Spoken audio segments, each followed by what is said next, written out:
Today we're going to tie up a very simple fly. This is a foam rubber spider. It's a great terrestrial fly. Originally I think this was probably tied for trout fishing, simply as a nice terrestrial in the summertime. But around the Midwest here it has proven itself as an excellent panfish fly, as well as for largemouth and smallmouth bass. It's a simple fly to tie. It's on a small hook, a light wire dry fly hook. You could actually use a little bit heavier wire hook if you wanted to, because the foam is definitely going to keep this floating. It's just a foam body as well as some round rubber legs, and that's it. It's a quick fly to tie. I'm going to show you two versions, I should say two different ways of tying this fly, and actually two versions of this fly in this video. The first is going to be how I learned this fly many years ago, and then the second is I've modified the actual tying techniques just a little bit to make it a little bit quicker. You can get a bunch of these tied up in no time at all and get out on the water and go fishing. And then the second version, as I mentioned, is in fishing this fly in low light conditions, something that will help basically make it more visible. And it's a real quick, easy step in the process of tying this fly. So that's the foam rubber spider, and we'll get started tying.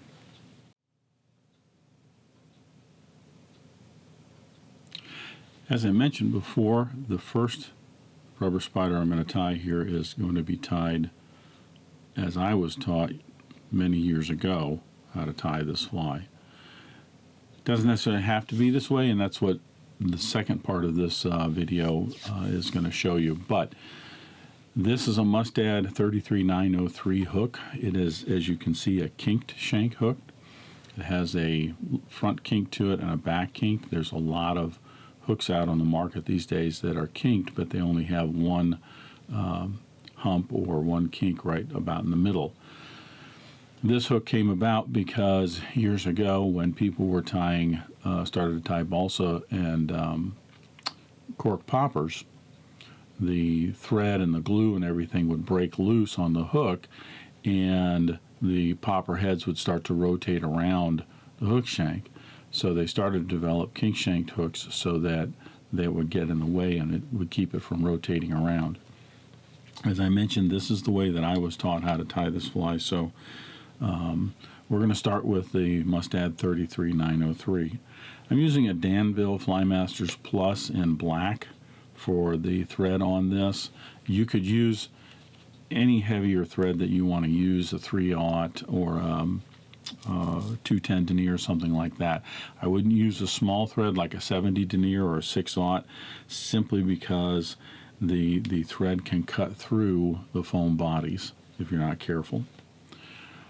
First, we're going to attach our thread just behind the eye of the hook right here, and we're going to lay down a base of thread. I'm just going to run that thread down the hook shank till I get to about the point of the hook like that. Then I'm going to bring the thread back up to the very top of that rear kink right there. Now, because of the kink on this right here, the problem that we have is we've put this body on here like this. You'll notice that it's just going to sit right on top of that rear kink back there. So what we need to do is we actually need to cut a slit in the body right in here to allow that bend in the hook to come up inside the body.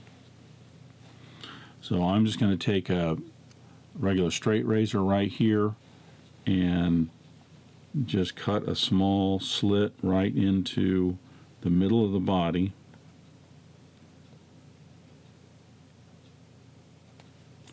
You don't want to go too deep on that. You just want to have a little bit of a slit.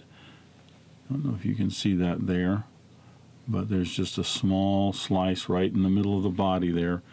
And that's just to allow the kink to go up into the foam body when we set it up here. The next step is I'm going to set this foam body up here, and I want the tip of the foam to just cover up the eye of the hook. I don't want it to go past.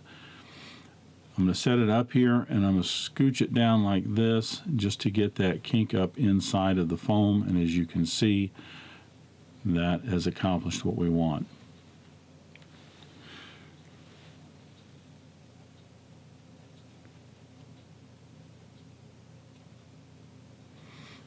At this stage, I'm going to hold the body up onto the hook like this and support it.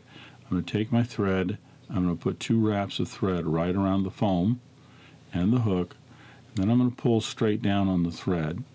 As you can see, what that does is it brings that foam together and it cinches it around the hook.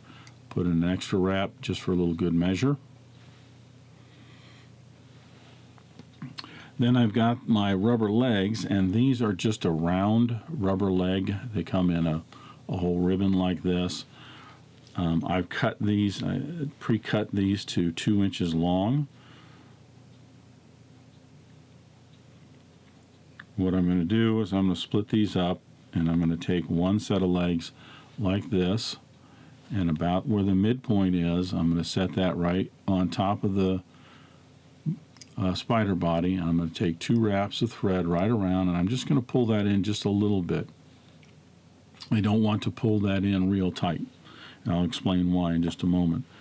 Then I'm going to take 2 other legs,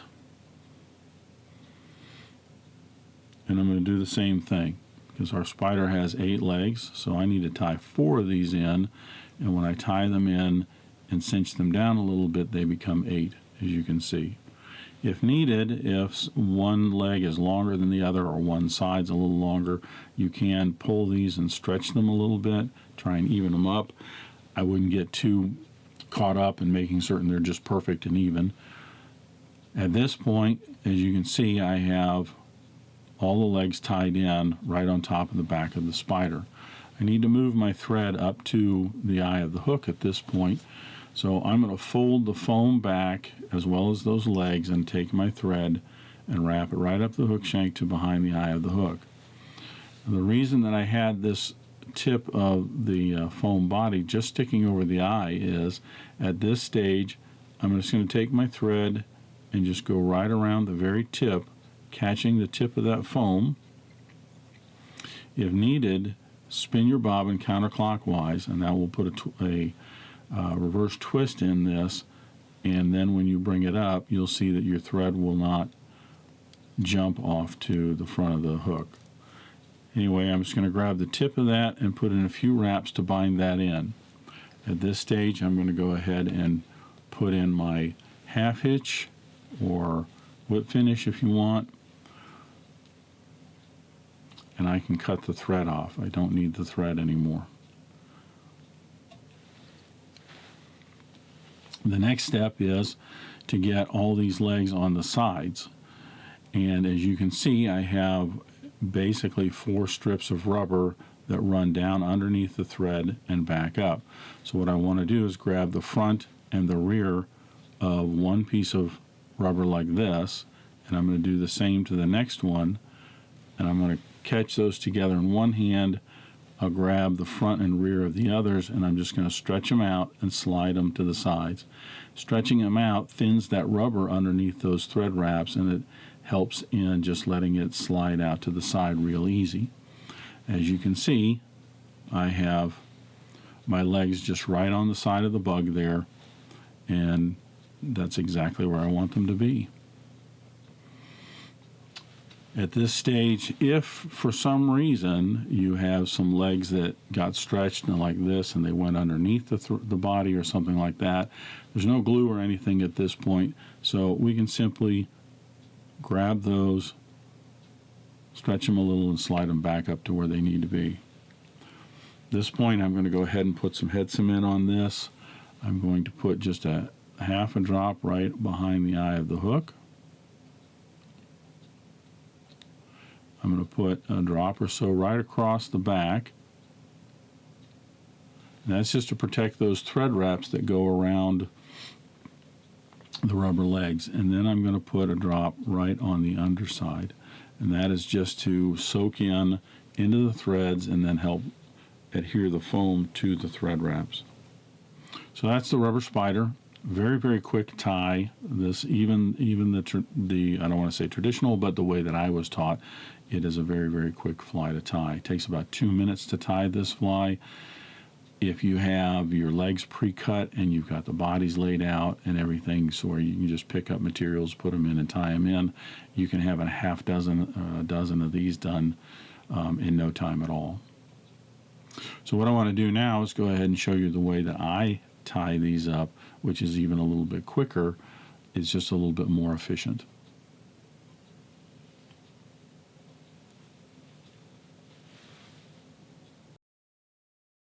As I had mentioned before, the previous method of tying this rubber spider was one that I was taught years ago, and I have basically modified it a little bit to make it a little bit quicker fly to tie. Not using the 33903 hook, the kink shanked hook. This is a regular R50 or a Mustad 94840 dry fly hook. This is a size 10. The kink shanked hook that I used before, the Mustad 33903, was a size 12. But the size 10 has the proper body length that we're looking for tying this. I'm going to start by essentially putting the hook in the vise just like before. You can debarb that if you want, and then I'm going to attach my thread behind the eye of the hook, and I'm going to run my thread all the way down to just the point of the hook. So essentially this is just like the previous one. And then I'm going to run my thread back up to about halfway along the hook shank. In this case, I'm going to take some Zap-A-Gap, and I'm going to put just half a drop right on the top here, like this, of those thread wraps. So this is essentially going to glue the body down to those thread wraps, and I find this works just as well as the kink shanked hooks. I'm going to set my fly on top of the hook shank with the foam tip just going a little bit into the eye of the hook. I'm going to put a couple thread wraps right around the middle and cinch that down, one extra just for good measure. Make certain it's on the top. Now the Zap-A-Gap is already setting up on this. I'm then going to take my rubber legs, but rather than tie in 2 rubber legs at a time, I'm going to take 4 rubber legs. So I have all 4 of these here. I'm going to even up the tips so that I have those pretty even, and I'm going to find the midpoint of those, and I'm going to set the midpoint right over the top of the body.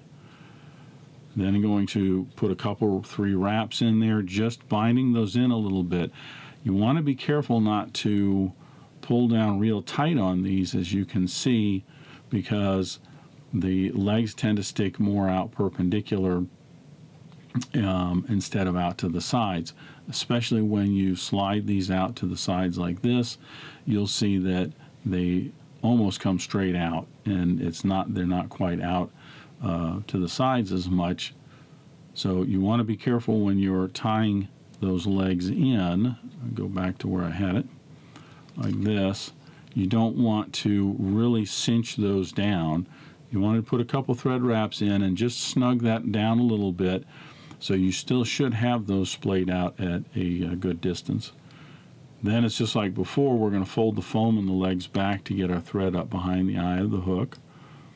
I'm going to drop the foam down and just grab the tip of that foam with my thread and just make a little head to the fly. I'm going to put in a 4 or 5 turn whip finish. Cut my thread off. At this point, I'll grab my rubber legs just like I did before, the fronts and the backs, and I'll slide those out to the sides. You can pull those just a little bit like that to get those to stand out a little bit more, spread out I should say a little bit more. And then it's some head cement just like before. So what I've done is I've cut out the step where I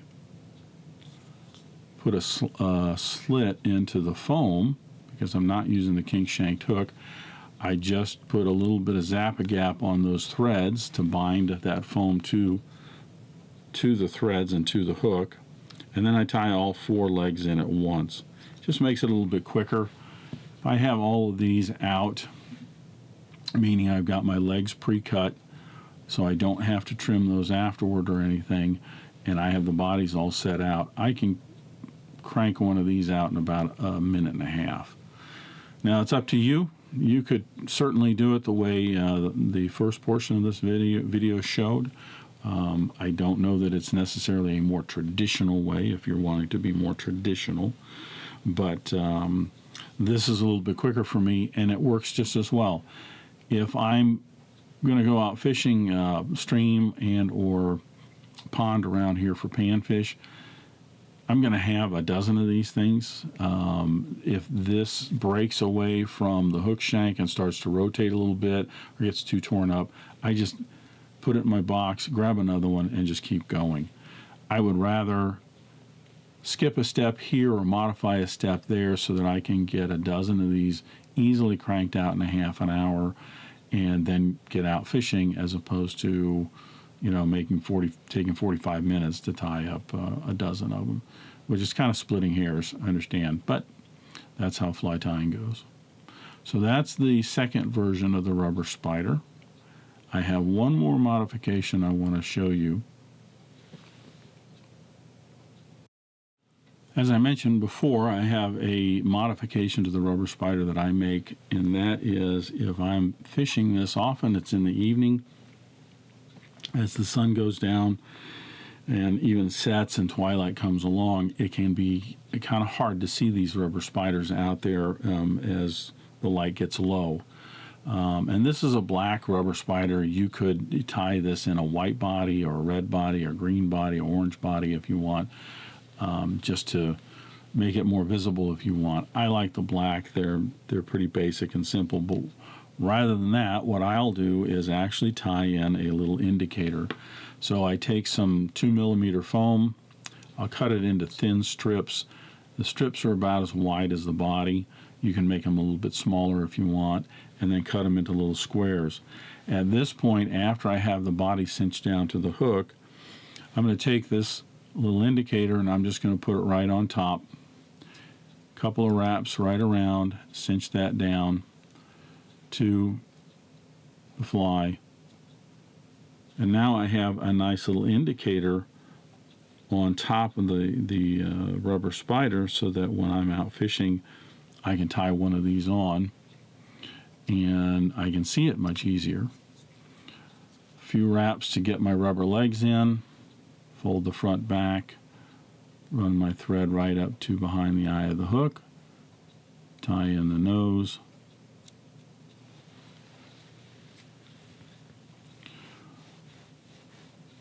whip finish,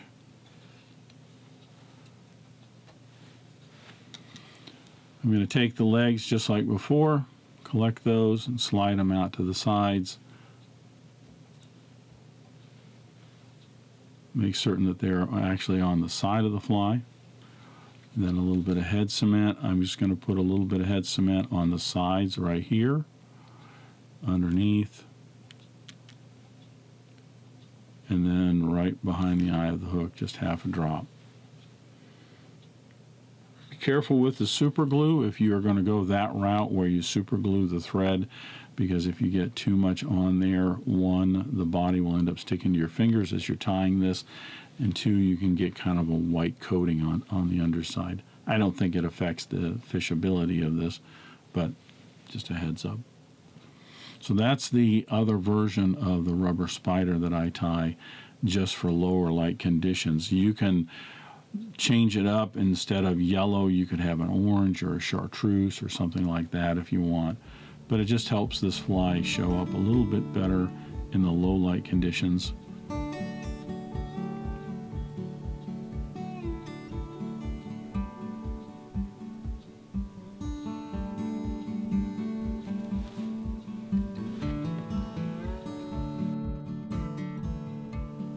So that's the rubber spider. It's a very basic fly to tie. There's 4 materials, including the thread, 5 if you count the head cement.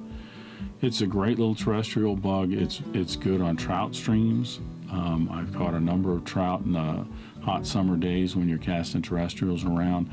But here in the Midwest, this is hands down one of the best flies in terms of getting out and catching panfish and medium-sized bass. I mean, I've caught 1 and 2 pound bass on this fly. So it's just a real productive fly. It's fun to tie. You can get it done fairly quick. And as I said, with different colored bodies and even different colored legs, you can do all kinds of different things with this fly that make it more fishable, and you can have a lot of fun with it. Thank you for joining me today. I hope you enjoyed this video and not only learned a new pattern, but maybe learned some new techniques and a few new skills. If you like this video, please hit that thumbs up button below. You can support Dressed Irons by hitting the subscribe button, and don't forget to hit the bell icon so you get notified when new videos are published. If you have any questions or comments, feel free to leave them in the comment section, and I'll be happy to answer any questions you might have. Until next time, remember, it's fly tying. If you're not having fun, you're doing it wrong.